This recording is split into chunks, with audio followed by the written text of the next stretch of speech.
जयत्तदब्र विभ्रमा भुजंग तुंगमस्फुरत् धगत धगत धगत ज्वलल्ललाट पट्ट पावके धिमिद धिमिद धिमिध्वना मृदंग तुंग मंगल ध्वनि क्रम प्रवर्तितः प्रचंड तांडवः शिवः। हर हर महादेव। दोस्तों, कल्पना कीजिए एक ऐसे दृश्य की जहां धरती कांप रही है, आसमान फट रहा है और बीच में महादेव अपने सबसे प्रचंड स्वरूप में हैं। धिमिद धिमिद यह आवाज किसी साधारण ढोल की नहीं है दोस्तों, ये ब्रह्मांड के टूटने की और फिर से जुड़ने की आवाज है। क्या आपने कभी सोचा है कि शिव तांडव क्यों करते हैं? क्या वो दुनिया को खत्म करना चाहते हैं या वो आपको आपके डर की निद्रा से जगाना चाहते हैं? दोस्तों, शिव तांडव का यह 11वां श्लोक हमें अपनी बर्बादी के पीछे छिपा वरदान को दिखाता है। ये श्लोक शुरू होता है जयत्वदब्र विभ्रमद भुजंग तुंगमस्फुरत् से। यहाँ तांडव अपने सर्वोच्च शिखर पे है।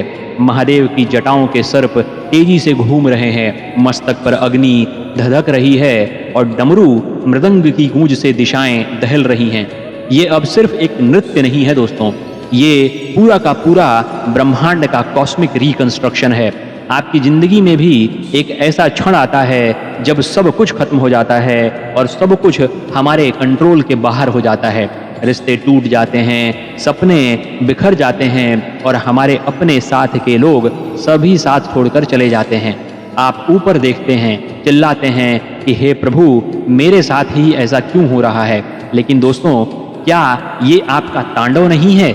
सोचिए, ये हमारे तांडव का सर्वोच्च क्षण है। जब शिव तांडव करते हैं तो वो आपको सजा नहीं दे रहे होते, वो आपको जगा रहे होते हैं। और यही ये श्लोक हमें इस संदेश के द्वारा बताता है। दोस्तों, विज्ञान में एक शब्द है एंट्रोपी, और वो ये कहता है कि ब्रह्मांड में हमेशा हलचल, केओस और अव्यवस्था बनी रहती है। लेकिन क्या आप जानते हैं कि बिना उसी हलचल के, बिना उस दबाव के कभी कोई नया सितारा जन्म नहीं ले सकता? गरुड़ पुराण भी कहता है कि महाप्रलय के समय भी शिव इसी वेग में होते हैं ताकि सृष्टि को फिर से नया किया जा सके। महादेव का संदेश साफ है दोस्तों, वो बताता है कि आपके सबसे कठिन क्षण जो हैं वो आपको स्ट्रांग बनाते हैं। अगर आज आपके जीवन में किसी भी प्रकार का केओस है, समस्या है, तो समझ लीजिए कि आपके भीतर एक नया यूनिवर्स जन्म लेने की तैयारी कर रहा है। बिना पुरानी दीवारें गिरे हुए एक नए महल का सृजन नहीं हो सकता दोस्तों।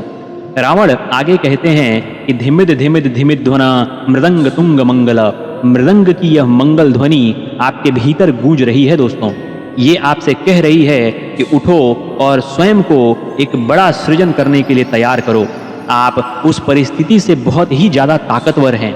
दोस्तों, अगर हम मुश्किल में घुटने टेक देते हैं तो महादेव सिखाते हैं कि उस शोर में अपनी लय को ढूंढो।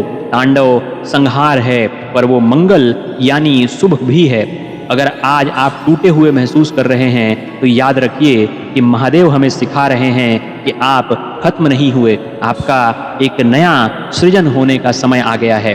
वो आपको तराश रहे हैं कि आपका एक नया सृजन करके नया स्वरूप प्रस्तुत किया जा सके।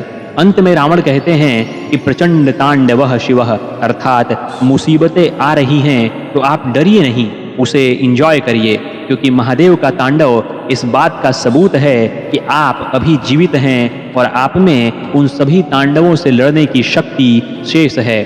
आज अपनी परेशानियों को एक अलग नजरिए से देखिए। ये आपकी बर्बादी नहीं दोस्तों, ये आपका शुद्धिकरण है और एक नए अंत से आरंभ की शुरुआत को प्रदर्शित करता है।